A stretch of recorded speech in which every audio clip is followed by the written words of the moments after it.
का बहुत बहुत स्वागत है मेरे चैनल में। जो बच्चे 12th और बोर्ड के एग्ज़ाम की तैयारी कर रहे हैं उनके लिए पहले से ही ढेर सारी शुभकामनाएं कि वो अच्छे नंबर लाएं अपने बोर्ड एग्ज़ाम में, क्योंकि इस समय हर बच्चा अपने बोर्ड एग्ज़ाम की तरफ पूरी तरीके से कंसंट्रेट है। और मैं भी ईश्वर से ही प्रार्थना करता हूं कि मेरे बच्चे सफल हों आने वाली परीक्षा में, क्योंकि उन्होंने जो इस कोरोना की स्थिति में पढ़ाई की है, ऑनलाइन ऑफलाइन जैसे भी बेचारे पढ़े हैं, उनकी मेहनत सफल हो, यही मेरी ईश्वर से कामना है। तो बच्चों की एक डिमांड है जो लगातार मेरे पास आ रही है, फ़ोन के थ्रू, व्हाट्सएप के थ्रू, फेसबुक के थ्रू, है ना, यूट्यूब चैनल के थ्रू भी बच्चे मुझे मैसेज करते हैं कि सर न्यूमेरिकल्स में थोड़ी सी मदद कीजिए। तो मैं ये वीडियो जो लेकर के आया हूँ आपके सामने, ये न्यूमेरिकल्स की वीडियो है और हर टॉपिक से रिलेटेड, जैसे सॉलिड के न्यूमेरिकल्स, सॉल्यूशन के न्यूमेरिकल्स, इलेक्ट्रोकेमिस्ट्री के न्यूमेरिकल्स और केमिकल काइनेटिक्स के न्यूमेरिकल्स, ये मैं topic wise, chapter wise discussion आपके साथ करने जा रहा हूँ। तो आज मैंने इस चैप्टर में, इस टॉपिक में, इस वीडियो में ये डिस्कशन करने का सोचा है कि मैं आपके साथ सॉलिड के न्यूमेरिकल्स की बात कर लूँ कि सॉलिड के किस कैटेगरी के न्यूमेरिकल्स आपको करने चाहिए, कौन कौन से न्यूमेरिकल्स आपके लिए इंपॉर्टेंट रहेंगे, वो सब न्यूमेरिकल के साथ में आज इस वीडियो में हूँ। और आप पेन कॉपी लेकर के मेरे साथ बैठ जाइए और शुरुआत करेंगे आज हम लोग न्यूमेरिकल से, सॉलिड चैप्टर के। एक कैटेगरी क्या होनी चाहिए, पहले मैं आपको बता दूं कि हम लोग जो टॉपिक डिस्कशन करने जा रहे हैं न्यूमेरिकल्स का, तो आज हमारे टॉपिक न्यूमेरिकल्स में जो होंगे, चैप्टर हमारा है सॉलिड स्टेट, और सॉलिड स्टेट का कौन कौन सा न्यूमेरिकल इंपॉर्टेंट है, कौन सा न्यूमेरिकल एग्जाम में आने की संभावनाएं ज़्यादा है, इन सभी को लेकर के हम आपके सामने हाजिर हैं। तो सबसे पहले मैं आपसे बात करता हूं कि क्या क्या हमें ध्यान रखना है। एक तो न्यूमेरिकल लगाने से पहले कुछ टर्म होते, कुछ टर्मिनोलॉजी होती है जिसको ध्यान रखना चाहिए। एक तो हम ये बात जरूर ध्यान रखें किस तरीके के न्यूमेरिकल्स आ सकते हैं। एक तो ये है कि ये हमारा एक क्यूबिक लैटिस है, यूनिट सेल है, इसमें जो एटम कॉर्नर पे होते हैं, तो जो कॉर्नर पे हमेशा एटम होता है, कॉर्नर पर, तो कॉर्नर पर एटम हमेशा 1/8 पार्ट होता है। जो हमारा इस फेस पे होता है, फेस पे हमेशा 1/2 होता है, तो फेस पे हमेशा एटम 1/2 याद रखिए। एज पे जो एज होता है, EDGE एज होता है, किनारा होता है, इस पे जो एटम होते हैं, ये कोर जिसे बोलते हैं, इस पे 1/4 होता है। सेंटर पे जो एटम होता है वो 1 होता है।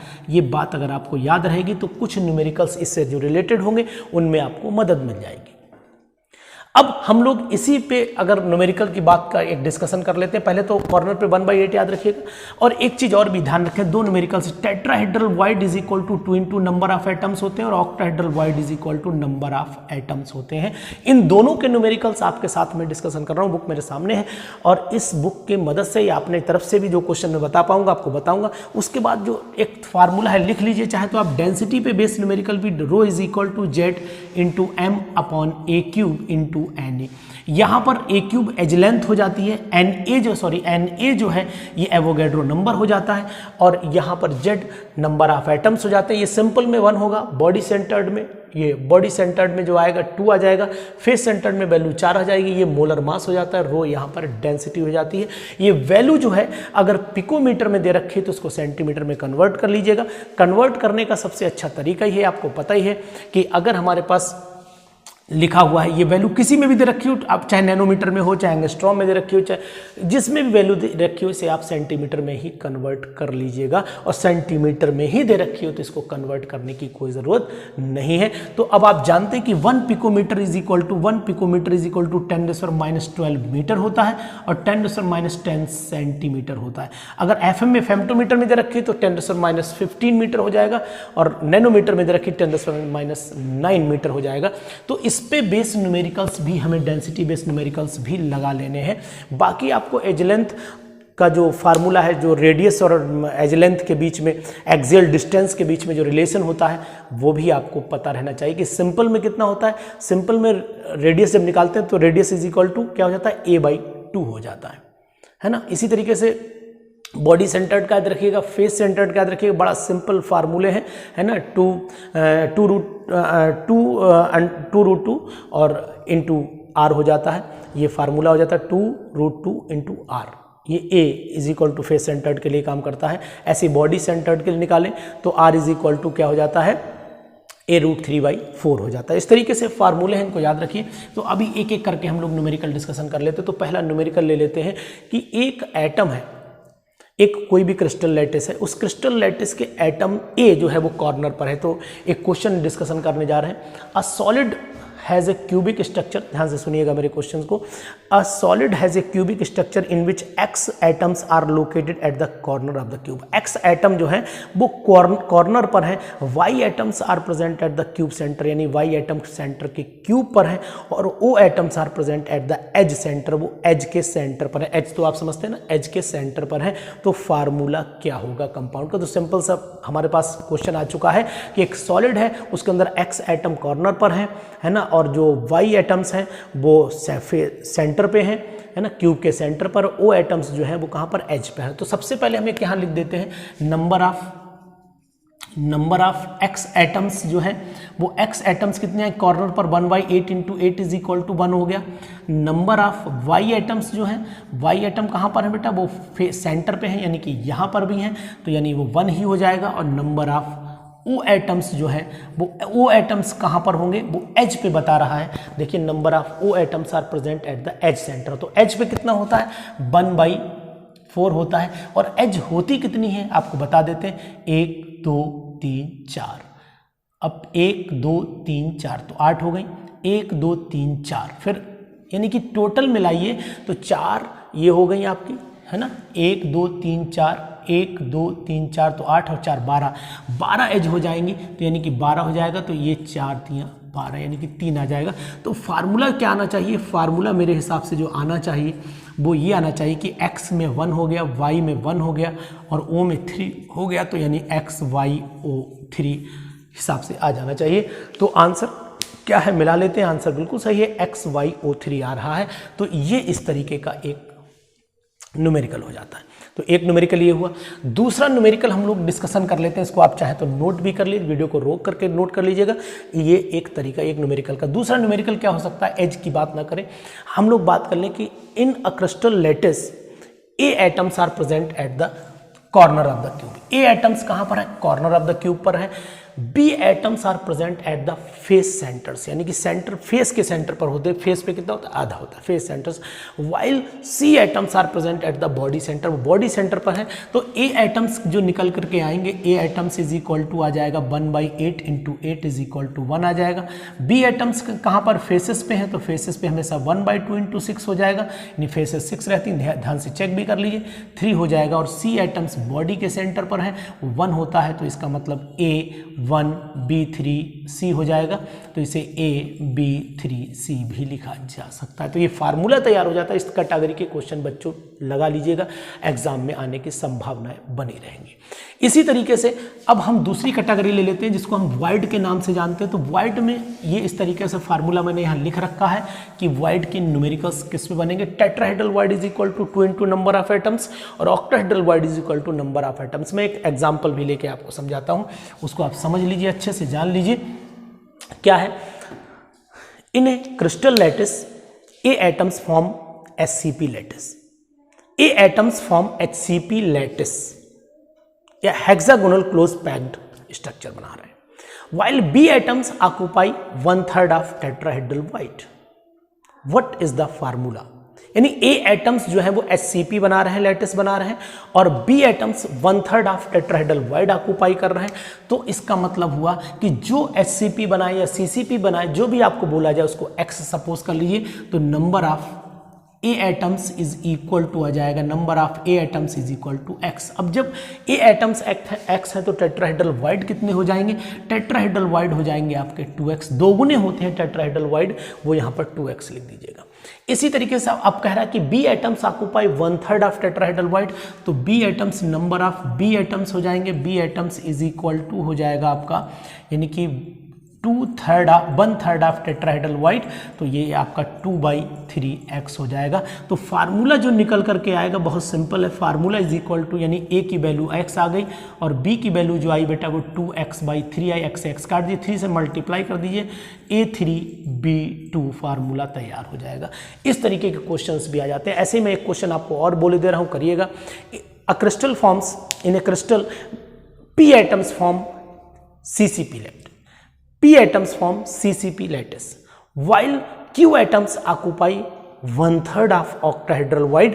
तो what is the formula? ये क्वेश्चन आप लगा करके देखिएगा, वो भी इसी कैटेगरी का क्वेश्चन हो जाएगा। तो एक तो जो मैंने आपको दो कैटेगरी बताई है, एक तो वाइड्स पे क्वेश्चंस जरूर करिएगा, और दूसरा क्वेश्चन जो है, अब हम लोग बात कर लेते हैं डेंसिटी से रिलेटेड क्वेश्चन जो आना है, बिल्कुल बहुत ही इंपॉर्टेंट है।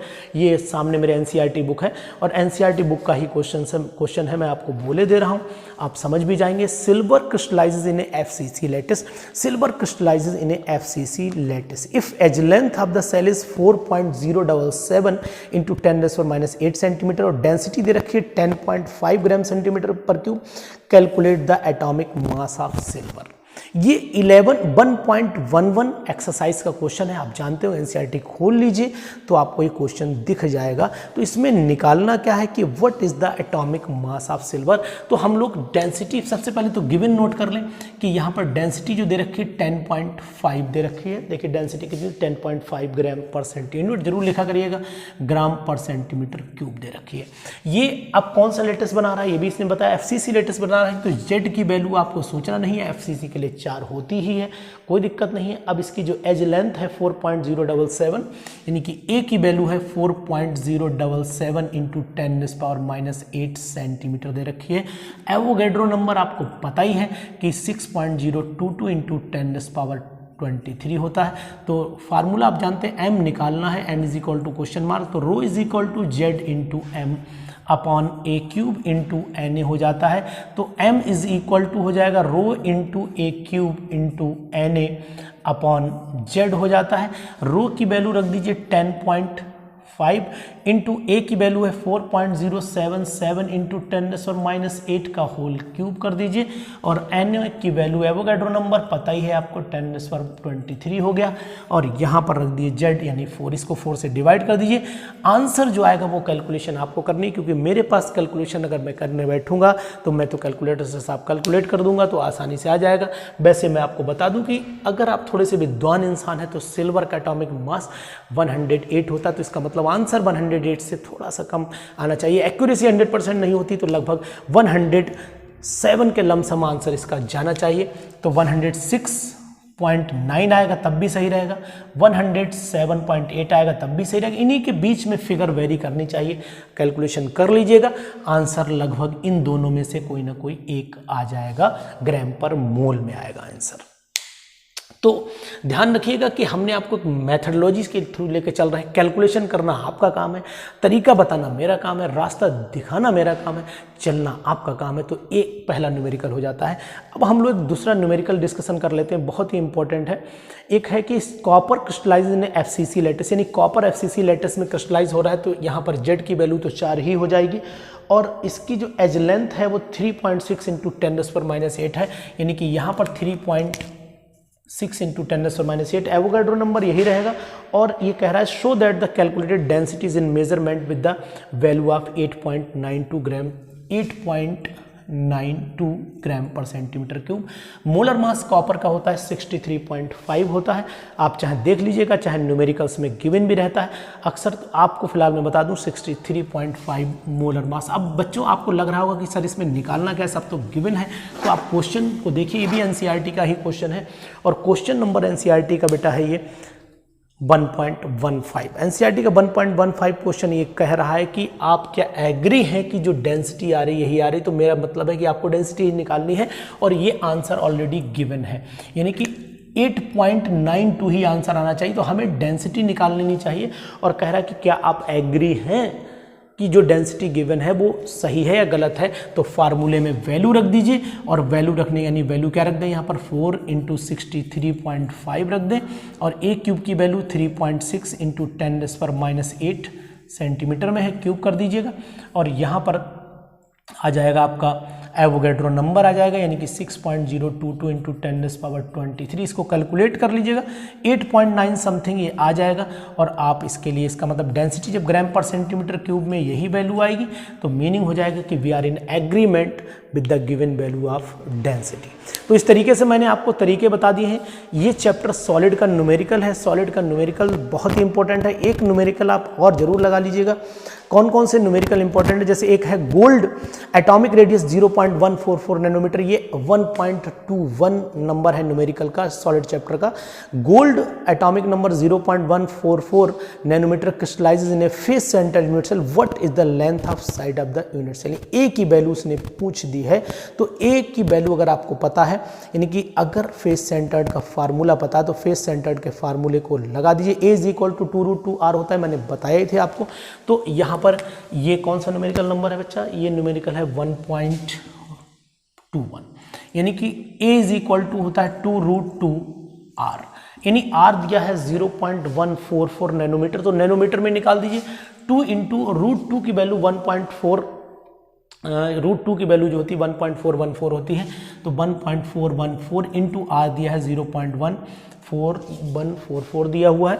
इसको आप मल्टीप्लाई कर लीजिएगा तो ये भी आंसर आपका नैनोमीटर में आ जाएगा। मैं कैलकुलेशन देख करके आपको बता रहा हूँ 0.407 नैनोमीटर। मेरी कैलकुलेशन इतनी तेज नहीं कि आप सोचिए कि मैंने साहब लिख दिया, नहीं, मैंने किताब से देख करके आंसर लिखा हुआ है। आप कैलकुलेशन जरूर करिएगा, क्योंकि ये कैलकुलेशन जब करेंगे तो आंसर यही आएगा। ये ऑब्वियसली बात है, अगर कैलकुलेशन भी नहीं कर सकते तो थोड़ी सी आपके लिए प्रॉब्लम है, कैलकुलेशन करना जरूरी है। तो ये मैंने आज आपको जितने भी न्यूमेरिकल्स बताए हैं ये बहुत ही इंपॉर्टेंट है, इनको आप करिएगा जरूर। एक न्यूमेरिकल जो आने की संभावना है उसको भी आप कर लीजिएगा। 1.13 न्यूमेरिकल नंबर है एनसीईआरटी का सॉलिड चैप्टर का। Niobium crystallises in a body centred cubic structure. Niobium crystallises in a body centred cubic structure if density is 8.55 ग्राम पर centimetre, calculate the atomic radius of niobium. यानी कि आपको density दे रखी है, फेस सेंटर्ड है तो जेड की वैल्यू भी पता होगी, यानी ए की वैल्यू निकाल लेंगे। और जब ए की वैल्यू निकाल देंगे तो इसका मतलब है फार्मूले में बॉडी सेंटर्ड का फार्मूला लगा दीजिएगा कि r is equal to a√3/4 होता है। तो r is equal to a√3/4। तो अब आपको यहाँ पर आप a निकाल लेंगे तो रेडियस भी फिर आपसे निकल आएगा आसानी से। ये न्यूमेरिकल इंपॉर्टेंट है, इसको बिल्कुल फार्मूले के थ्रू लगाइएगा। कोई भी दिक्कत होइएगा तो मेरा नंबर नोट कर लीजिए 9452233578। इस नंबर पर कॉल करिएगा तो मैं आपको न्यूमेरिकल का जवाब जरूर दूंगा, तरीका भी बताऊंगा। तो इस चैप्टर के न्यूमेरिकल्स इसी कैटेगरी के आप लगाते रहिए और अपनी बोर्ड के एग्जाम की तैयारी करते रहिए, जिससे कि आप अच्छे नंबरों से बोर्ड में पास हो सकें।